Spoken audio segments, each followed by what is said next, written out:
Final Destination, Death of the Senses, Chapter 8. One thing about Manhattan is that no matter how late at night it may be, there's always somewhere open where a person can buy a meal, as long as they're prepared to risk a bit of culinary adventure, that is. Can't say I've ever had, what kind of place is this again? Jack asked, poking at his plate. It was rice with some kind of fish with quite a strong, spicy aftertaste. It wasn't unpleasant, but it was very different from what he'd become used to over the past couple of years. Suriname, Amy said between mouthfuls. Where? South America, next to Guiana. Above Brazil. Geography was one of my straight-A subjects. Huh? Jack took another taste. Didn't know they grew rice in South America. Well, now you do. You're not too experimental with food, then, huh? I haven't really had much of a choice in what I get to eat recently, said Jack. Amy paused mid-chew, looking sheepish. Oops, sorry. Don't worry about it. Besides, I used to live in Jersey, not Manhattan. It's a bit less, cosmopolitan across the river. They ate in silence for a couple of minutes. The only other people in the little restaurant, a bored-looking waiter and the cook. Jack got the distinct feeling that Amy wanted to ask him something but was now too embarrassed. Eventually, curiosity overcame awkwardness. What did you do? She finally asked. Before, I mean. Before? Before you became homeless. You lived in Jersey. You said you used to be married. Oh. Jack didn't really want to answer, but felt he somehow owed Amy a reply, if only for the fact that she was buying him dinner. Well, I used to be a bus driver, actually. Yeah? What, in Jersey? No, over here. We just lived in Jersey, 'cause it was a bit cheaper. Used to drive airport shuttles mostly, but I did some longer hauls upstate as well. His voice trailed off as the thought of driving upstate brought back an unwanted memory. So what happened? Amy asked. She didn't want to press too hard, as she could tell Jack was suddenly uncomfortable talking about it. But goddammit, she was curious. She wanted to find out how the man who'd saved her life had gone from having a wife and a job to living on the streets of New York. Jack was silent for a few moments, staring at his food. I was in an accident, he said at last, not raising his eyes from his plate. When I was driving upstate a few years back, I killed someone. Oh, God, said Amy. Jack, I'm sorry. It was in Mount Abraham, Jack continued, voice flat.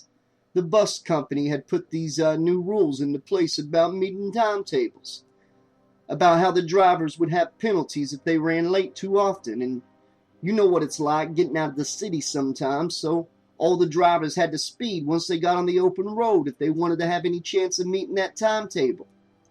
So this day I was driving to make up for lost time after I set off from the bus station at Mount Abraham. 'Cause I was maybe half an hour behind schedule, I was on the outskirts of town, heading for the parkway. The roads were clear, the lights were green, so I decided to make up for lost time. And... He paused, then looked up at Amy sadly. And a girl stepped off the sidewalk right in front of me. The memory returned, the blur at the edge of his vision jumping into perfect clarity for the brief instant before the blood splashed across the windscreen of the bus. A young woman, dead in the gutter. Her mangled body dragged over 100 yards up the road before he'd been able to bring the bus to a screeching, skidding stop. You remember when we were at the mall? We were talking about Mount Abraham and Flight 180. Yeah? She was one of the survivors. Sound familiar? Jack asked rhetorically. Somebody cheats death then dies in a terrible accident. Not long after? Amy stared at him open-mouthed. Jesus, what happened to you, though, afterwards? Me? Jack let out a humorless laugh. Well, after the police did their investigation into the death, they worked out that I was exceeding the speed limit when I hit her, which automatically meant I was arrested on a charge of vehicular homicide. It took all our savings for me to make bail. I got sacked because the bus company didn't want to deal with the negative publicity or have me blowing the whistle that they were forcing their drivers to break the law if they wanted to get their full pay. I started drinking, kind of heavily because of all this, and at the trial they decided that even though there was no way I could have avoided hitting her, since I was speeding, I should still be punished. So I got 3 months, and when I came out, he laughed again, a single grim snort. I guess Jennifer didn't want to be married to an ex-con. Shit, Amy said quietly. I'm sorry. I didn't mean to. It's okay, Jack said, shrugging to show an acceptance that he didn't fully feel. Anyway, after I got out, I tried to get a job, but, well, didn't really have much of a chance of getting another driving job after that. So I moved into New York to try to find work, any kind of work, and didn't really have much luck here either. Eventually, I started to run out of money drinking so much. Didn't really help out there. So I had to keep moving to crappier and crappier apartments, then crappier and crappier rooms. And at some point, I didn't have enough money left for the worst room in the city. So, he concluded, softly clapping his hands together, that's pretty much my life story. The last 2 years or so, I've been on the streets. On the plus side, he added with forced cheer, I don't have a drinking problem anymore. I can't afford it. Amy looked at him with sympathy. Jesus, Jack, your ex-wife? She wasn't willing to help you out at all? No, I thought about it, but I didn't ask her to. Amy raised an eyebrow, mild irritation atop the sympathy. You know, Jack, pride's one thing, but you can ask people for help sometimes, or even just take it when it's offered, without having to feel guilty about it. What do you mean? Jack asked, stung. Come on, every time I offer you money or buy anything for you, she indicated the mill with the flick of one finger. You look like someone just slapped you in the face. Jack was about to deny it, to come up with some retort, when he realized that she was actually right. Pride had stopped him from calling Jennifer to ask for help. I want to help you, Amy continued. I want to help people in general. It's one of the reasons I became a cop in the first place. And I know you want to help people, otherwise you wouldn't be going through all of this. You want to find the people on the sick bastards list and keep them alive. Haven't had much luck so far, Jack said glumly, looking back down at his food. There's still 4 more people, Amy reminded him. We know who 2 of them are, so we can find them tomorrow. We! Amy gave him a sardonic smile. If my career's going to go down the crapper, I at least want to do something worthwhile with it beforehand. So yes, I'm going to help you, and you're going to accept my help and not feel guilty about it, okay? Jack looked at her for a moment, then broke into a genuine smile. Okay! Amy smiled back. Cool. Now eat your dinner. They continued the meal, exchanging trivia on each other's backgrounds. Jack was slightly surprised to learn that Amy was the older sister to no fewer than 6 brothers, her mother having died when Amy was 14. Probably another reason why I became a cop, she joked. I kind of had to take on the role of my mother and help keep the family running. If I can keep 6 boys in line, then the rest of New York should be easy. Would you have become a cop anyway, though? Asked Jack. I don't know, actually. I always wanted to be a sculptor whenever I was a kid. I still do it. You probably saw all my stuff at the apartment. But it's just a hobby now. Maybe if my mom hadn't died, I might have put more time into it and got somewhere professionally. She shrugged. Who knows? Weird how one single event can affect the course of your entire life, isn't it? Said Jack. He lifted the last piece of fish to his mouth. Wait a minute. Jack straightened in his seat. Suddenly deep in thought, Amy noticed his change of expression and looked at him curiously. What? I just thought of something, he said, still trying to link together all the lines of thought churning in his mind. If that girl had died on Flight 180, then she wouldn't have stepped out in front of my bus in Mount Abraham. I wouldn't have lost my job and gone to jail. Jennifer wouldn't have thrown me out. I wouldn't have moved to New York to look for work. He looked at Amy, his eyes widening as he came to the conclusion of the chain of events. And I wouldn't have been in the alley to save you from that psycho. Amy stared at him, trying to take in what she'd just heard. Normally, I'd say that was just a coincidence, but, Jack finished for her, you're starting to think that there are no coincidences, right? just like me. What if all this is linked somehow? You remember what the mortician Bill said about death having a plan? What if the people who survived Flight 180 somehow started a chain reaction that affected that plan? A cold sensation crawled unpleasantly through Amy's body. So what? You're saying that I was meant to die in that alley? Think about it, said Jack, forcing himself to work out the horrific possibilities. If she'd stayed on that plane, that guy would have killed you, and probably everybody on his list as well. But she didn't, and because of that, I was here to help you. Bill said something else about death having a plan, Amy murmured, the cold sensation not going away. He said it got very pissed off if anyone interfered with it. But I just realized something. About the survivors, said Jack. Despite the late hour and the tiring day, his mind was going into overdrive.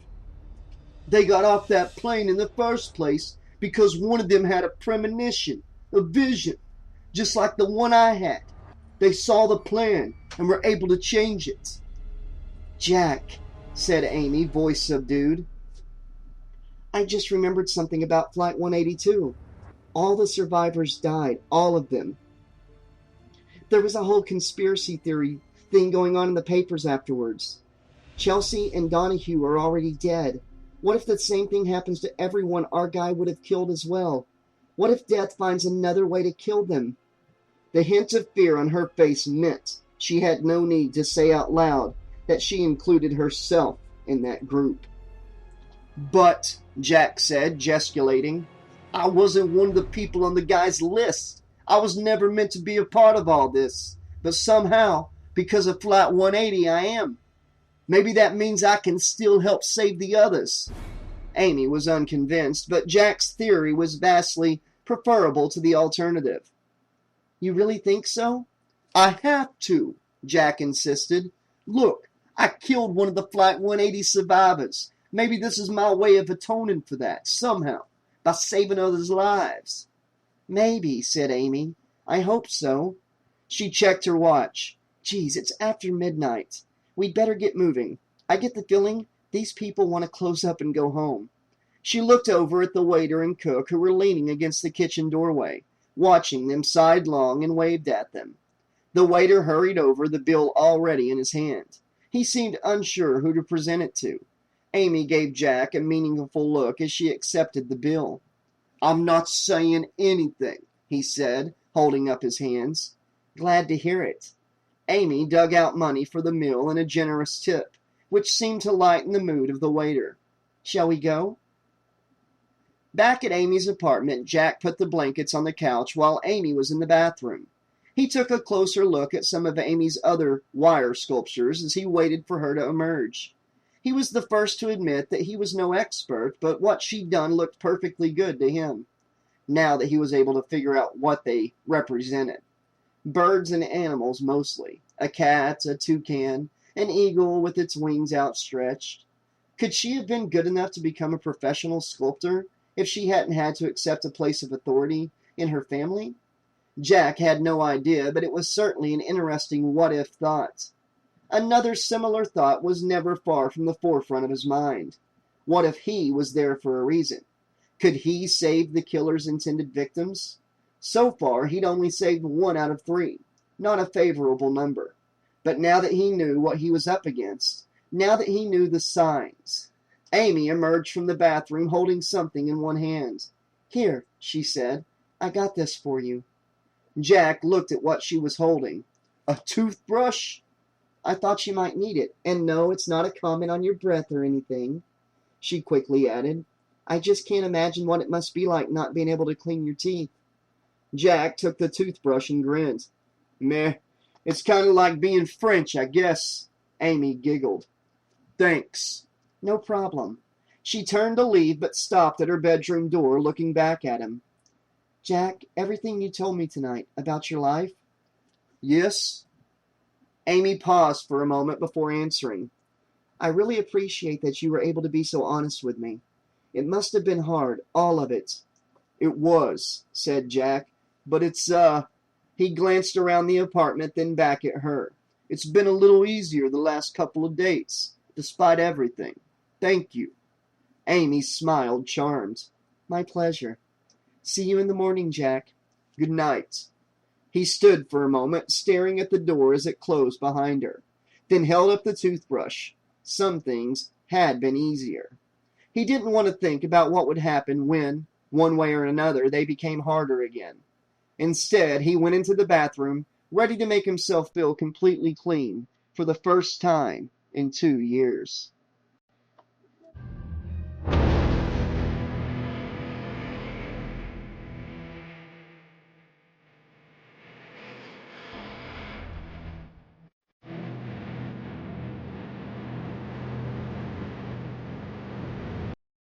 Hanging around on a freezing cold street was nothing new to Jack.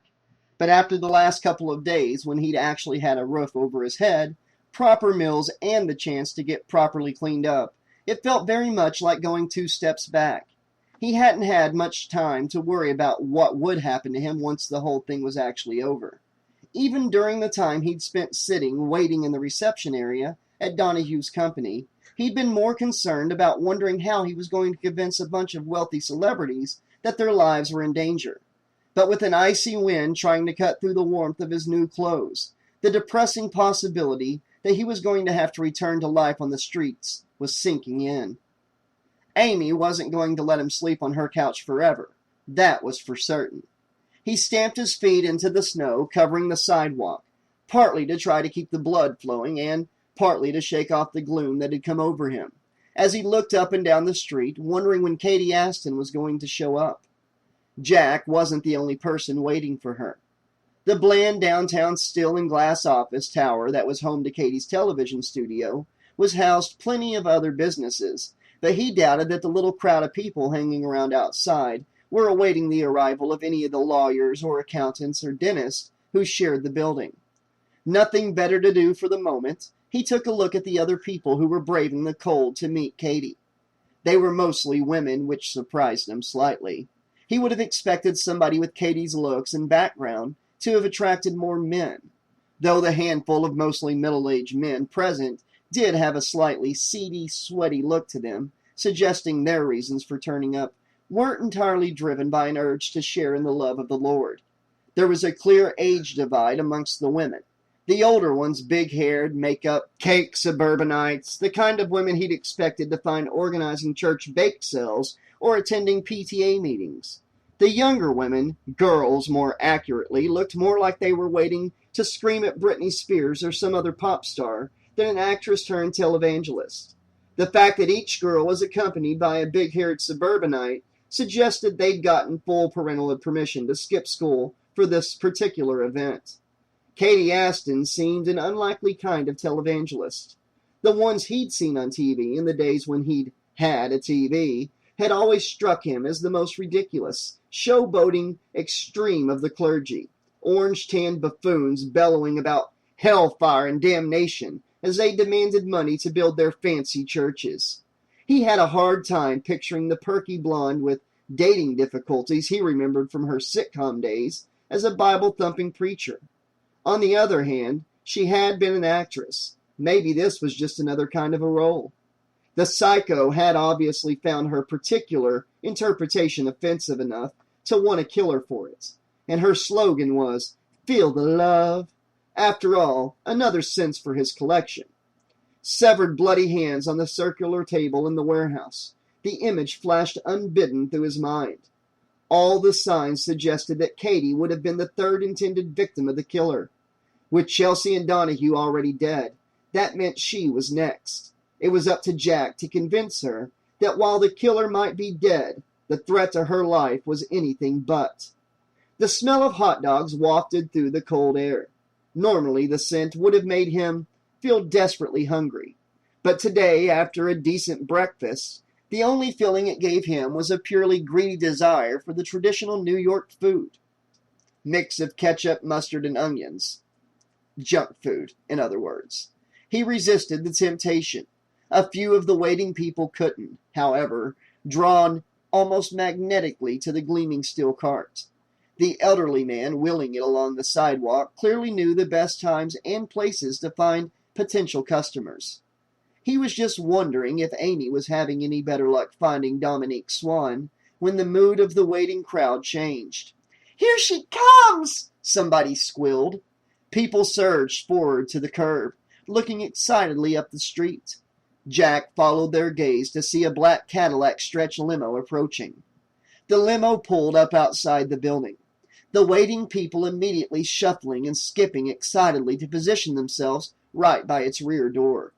The uniformed driver hurried around the car, politely but firmly asking the crowd to step back so that he could open the door. Jack took up position at the edge of the little crowd, standing close to the building entrance so that he'd be near Katie as she went inside.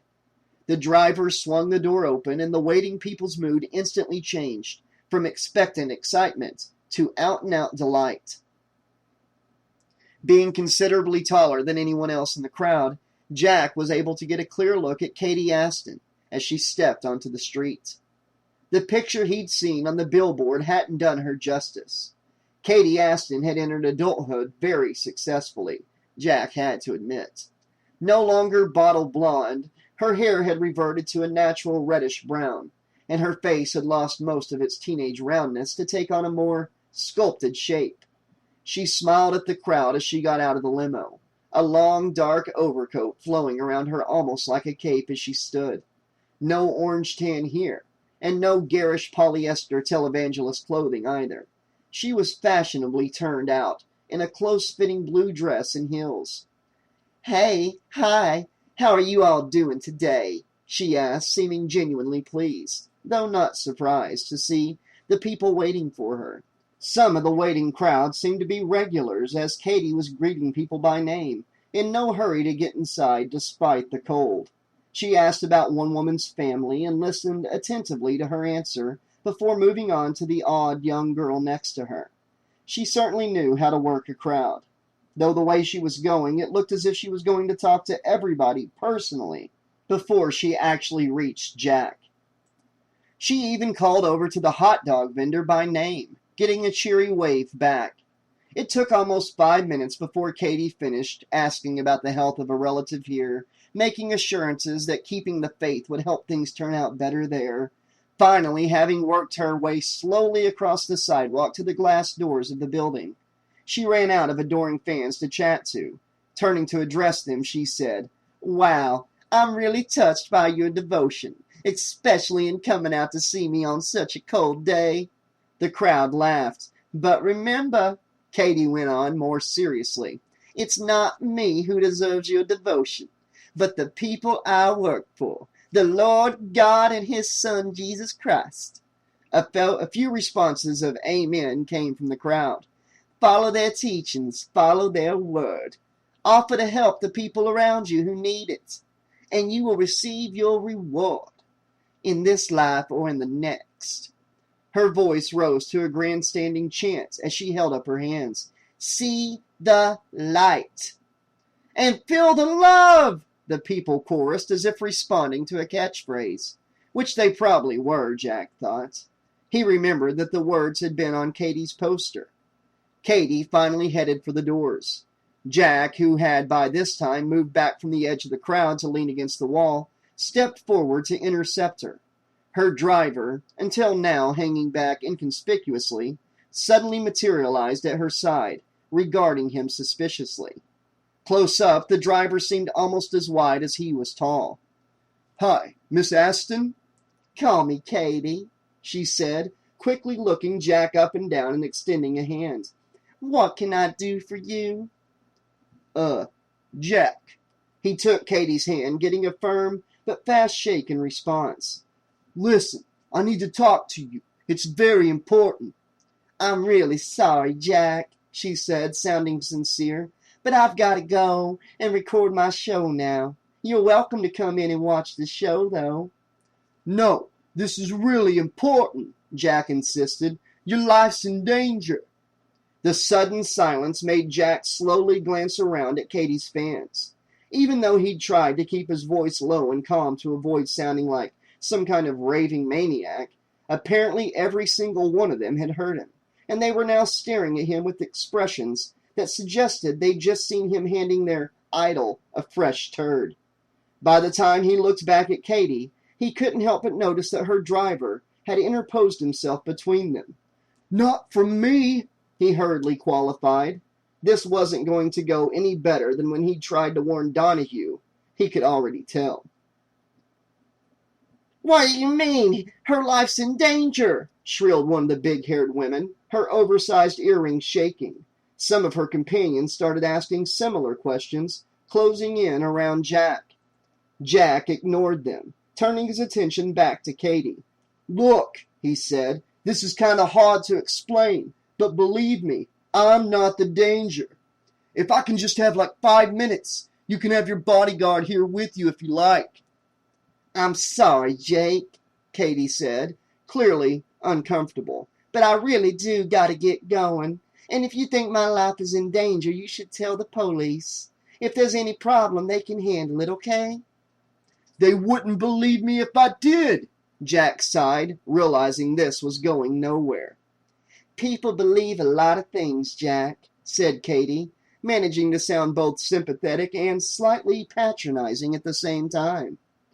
"But there's only one belief that really matters, and that's the belief in the will of the Lord."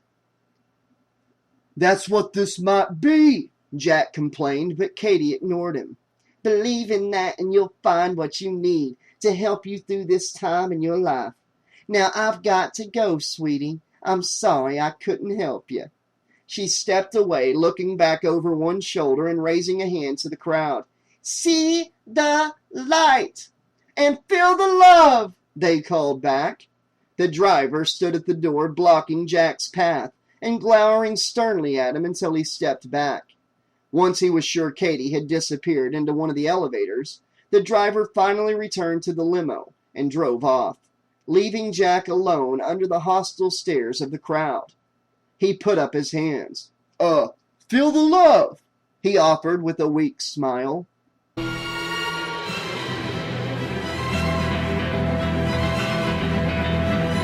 Amy's search for Dominique Swan had led her to a large chain bookstore on Fifth Avenue, where, after numerous phone calls and further worries about what she was doing to her career by using her police ID to get information out of uncooperative personnel assistant, she discovered the celebrity chef was doing a book signing. After what she'd seen happen to both Chelsea and Donahue, she was casting paranoid glances around for possible dangers, even as she walked into the store. The place being modern and large meant there were no tightly packed rows of rickety bookshelves that might somehow come crashing down upon an unsuspecting victim like giant dominoes. But she still found herself leaning cautiously against one of the larger wooden units to see how firmly it was fixed to the floor. It was rock solid. Feeling a little foolish, Amy started the hunt for Dominique. It didn't take long to find out where she was going to be.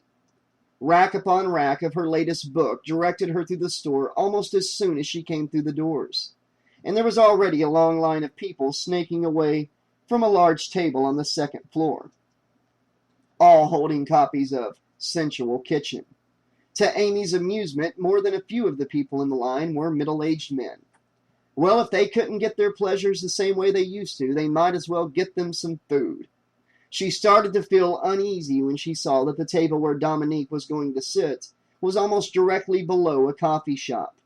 The second floor was a mezzanine level, escalators heading up through a broad opening to the third floor, and the store's coffee shop occupied the whole of the balcony area, looking out over the shoppers below.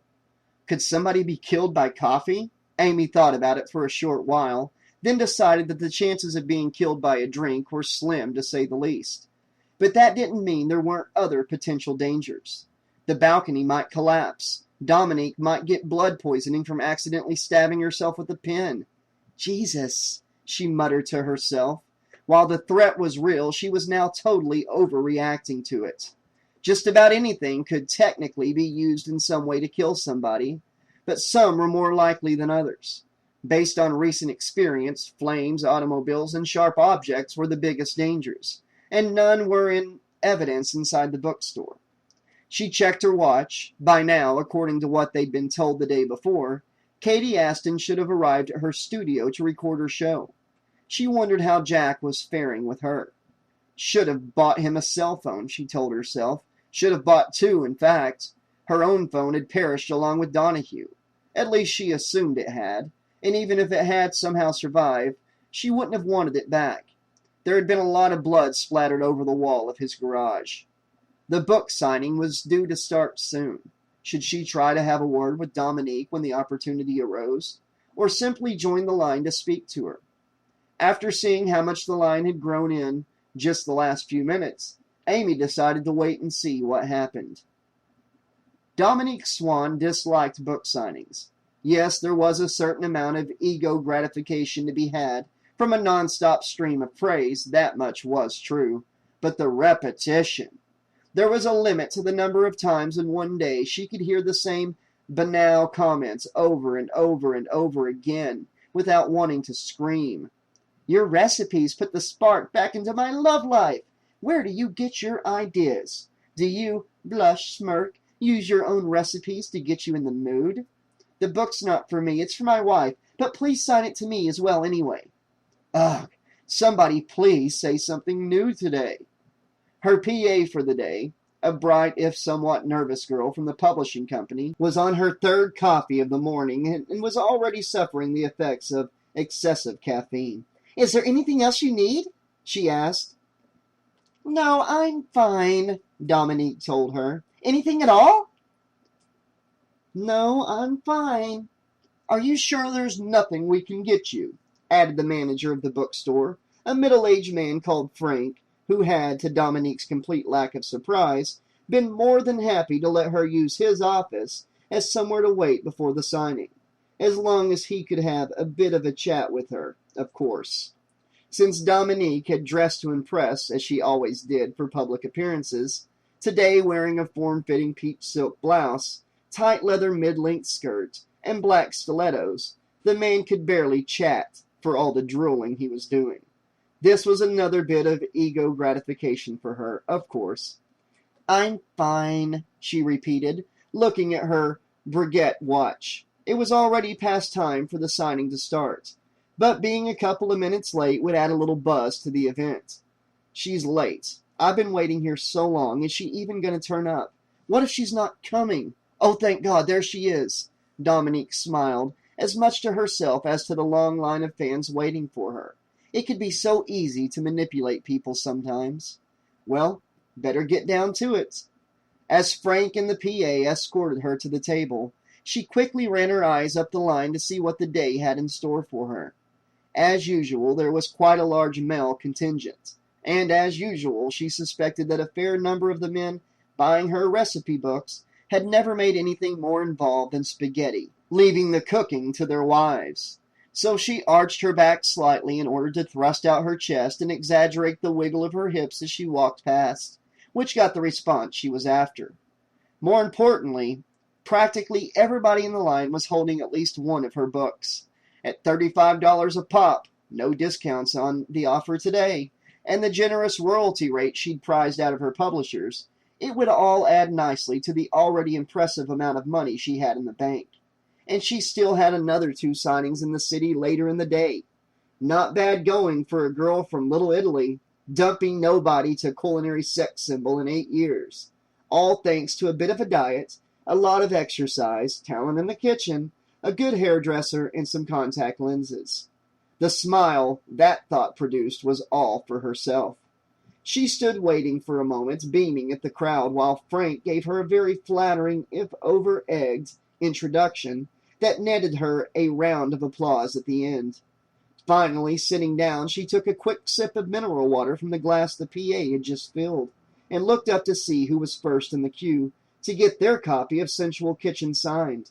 And surprise, surprise, it was a middle-aged man.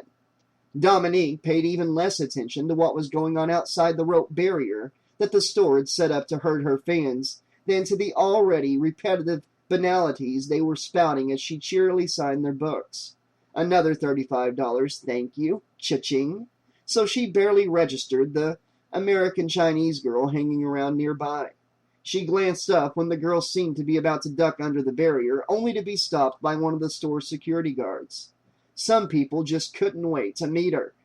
Dominique started to give her more attention when instead of being ushered away by the guard, she urgently whispered something to him, and then actually became distracted when the guard led her over to talk to Frank. What the hell was going on? Frank, looking uncomfortable, moved to hover behind Dominique's shoulder as she finished signing another book, leaning down to whisper in her ear as the fan stepped away. I'm sorry to interrupt, but, this young lady, he tilted his head in the direction of the girl, is a police officer. Police? Said Dominique. She looked at the girl, who seemed far too young to be a cop. What does she want? She says she needs to speak to you about something urgently. She's not here to arrest me, is she? Dominique joked. God, I hope not. Frank seemed to break out in a sweat at the thought of the potential bad publicity. Do you want to talk to her? Is she really a cop? Asked Dominique. She showed me her badge. It looked genuine enough. Okay, then, she sighed. I'll talk to her. Frank nodded at the guard to bring the girl over, then began to explain to the disappointed crowd that there would be a slight delay, but that Miss Swan would carry on with the signing in just a few minutes. The girl stood next to Dominique, leaning down and talking in a low voice. Hi, Miss Swan. Thanks for letting me talk to you. Big fan of your books, by the way. Thank you, Dominique said dubiously, wondering what was going on. My name's Amy Tom. I'm with the NYPD. She showed Dominique a police badge, which as far as she could tell was the real thing. And I need to tell you about something very important. Now, this is going to sound very strange, and I don't want you to get alarmed, but... You know, the first thing I do when someone tells me not to get alarmed, I get alarmed, Dominique said. She'd had the occasional threatening letter from Nuts in the past, which the police had always told her not to worry about when she'd reported them. But how could you not get worried when somebody you'd never met described in shaky-handed detail what horrible things he planned to do to you? Right, but please try not to. Okay, the thing is that there's a chance that your life may be in danger. What? Dominique yelped, catching the attention of everybody nearby. What? She said more quietly. What do you mean? From whom? The policewoman, Amy, looked uncertain, seemingly gathering her thoughts before speaking. It's kind of hard to explain. 3 nights ago, a man we believe to have been a serial killer was shot and killed. We found a diary detailing his potential victims, and we believe you were intended to be one of them. Dominique felt faint, a chill wrapping itself around her. A serial killer? Then she realized exactly what Amy had said. But he's dead. Yes, ma'am. So why do you think I'm still in danger then? Well, the thing is, Amy began, even though he's dead, the first 2 people on his list have since died in unusual circumstances. Dominique stared at Amy, the unpleasant chill returning at the realization that she was still under threat. Do you mean he has an accomplice? Amy looked even more uncertain. In a manner of speaking. What does that mean? Are you going to be anywhere today where you might be at risk of an accident? Amy said, changing tact, and Dominique noticed, avoiding answering her question. I've got 2 more book signings. Then this evening, I'm having dinner at La Opera. What do you mean, risk of an accident? The 2 deaths were, Amy paused as if not wanting to finish the sentence. Apparently accidental. Apparently accidental, Dominique said dubiously. Yes, ma'am. Dawson Donovan, the businessman, and Chelsea Cox from the news were the first 2 intended victims. Chelsea Cox? Dominique hooted loudly. There was nothing apparent about that. I saw it on the news. She was hit by falling ice. That's right, said Amy. But there were some things that didn't make sense about it. The same with the second victim. It's almost as if the chain of events that led to each death had been set up deliberately. Dominique looked away from the cop for a moment to check what was happening in the line of fans waiting for their autographs. Although Frank had ushered the woman at the head of the line back a few steps, she was quite obviously trying to listen in on the whispered discussion, and the people behind her were showing clear signs of impatience. She turned back to Amy. Sounds like they were killed by a giant game of mousetrap. I'm serious here, ma'am, Amy said, a tinge of irritation in her voice that Dominique didn't appreciate at all. So what do you want me to do about it, Amy Tom? She demanded. Just please be extremely careful and watch out for any object or situation that can conceivably hurt you. Flammable materials, knives. You do remember that I'm a chef, right? Said Dominique, unable to hold back her sarcasm. Flammable materials and knives are rather essential to what I do. Amy's mouth twitched, giving Dominique the impression that she was choking back some sarcasm of her own. All I'm asking, ma'am, she said in a rather strained voice, is that you take every possible precaution to avoid accidents, and not just in the kitchen, okay? Accidents happen, sweetie, and there's not really a lot you can do to avoid them. That's why they're called accidents, Dominique snapped. I mean, I could be hit by a bus the second I walk out of the store. Yeah, you could, Amy said, an undertone of meaning to her words that made Dominique all the more eager for the increasingly disturbing conversation to end. Look, detective, Dominique sighed, exasperated.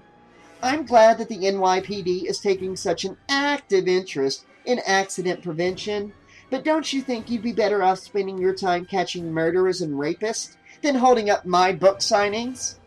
Something struck her. Let me see your badge again. Slightly reluctantly, Amy took out her police badge and held it up for Dominique to examine. This time she checked it thoroughly. You're not even a detective, Dominique exclaimed, since Amy wasn't in uniform. Are you even on duty right now? No, Amy admitted. So what is this, your hobby? Dominique leaned back to look around. She looked around Amy and gestured for the security guard to come over. Thank you for your concern, officer, but I can take care of myself, and all these nice people in the line here are getting rather impatient. So if you could just leave me alone. The added emphasis was for the benefit of the guard, who was now standing behind Amy. That would be lovely. The guard reached out to put a hand on Amy's shoulder, but she flashed the badge still in her hand in his face. Don't even think about it, buddy. She's not even on duty, Dominique informed him. And I've got your badge number, she added, turning back to Amy. If I see you hanging around again, I'm going to report your ass to your superiors. It's your life, Amy muttered as she walked away, the guard following a few steps behind. Dominique watched her until she disappeared from sight. Well, that had been unsettling. Frank addressed the crowd again in an overly cheery voice, apologizing for the delay and assuring everybody that Miss Swan was ready to continue with the signing. For a brief moment, Dominique considered taking a break just to settle herself, or maybe even cutting the whole event short, but quickly came to her senses. She was here for a reason, to promote herself and her book, and she wasn't going to let some weirdo conspiracy theorist talking about bizarre accidents put her off, cop or no cop. She gave the woman at the head of the line her most dazzling smile and invited her to step forward, pen already in her hand, ready to start signing again. The guard stayed just behind Amy until she left the store, then waited inside the doors, a shadowy figure lurking behind the reflections on the glass, watching her, almost daring her to come back in. Not that she intended to. She paused on the sidewalk, pursing her lips in frustration, then set off down the block looking for a cab. Damn it! Now she understood why Jack had experienced so many problems getting Donahue to listen to him. Not even the added authority of a police badge had been much help. And if Dominique, who'd been quite a sarcastic bitch, so that was the last of her book she was ever going to buy, decided to make good on her threat and report Amy's behavior to her superiors, she was going to be in even more trouble. It did sound insane, trying to convince somebody that seemingly random accidents were going to finish the plans of a now-dead serial killer. It still seemed ludicrous, even though she'd seen it happen twice already. Maybe, just maybe, the warning alone would be enough. Even if Dominique didn't believe her, maybe. Her wave caught the attention of a cab, which pulled up to the curb in a spray of dirty slush. Being without a cell phone was already becoming a definite nuisance.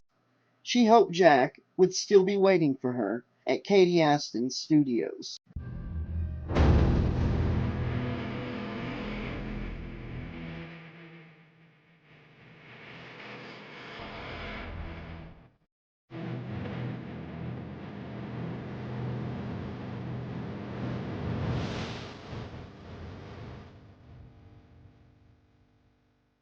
Okay, guys, this has been Chapter 8 of Final Destination Death of the Senses.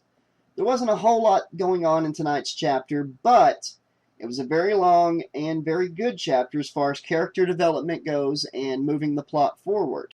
Also, it was a bit tedious hearing Jack and Amy trying to explain two separate victims, what's going on and trying to warn them.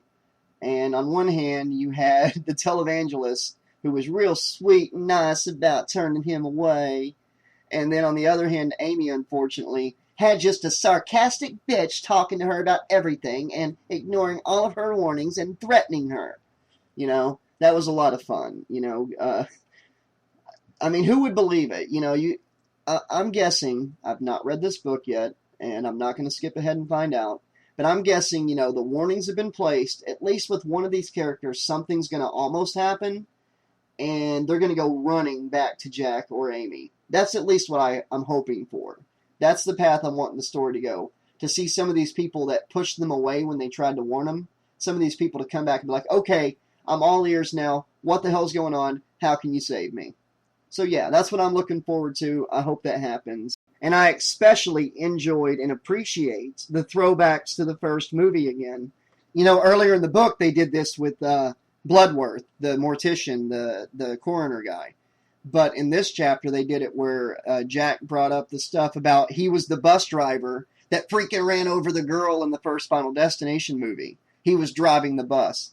That connection is amazing. Such an awesome idea. Awesome job from Andy McDermott, the author.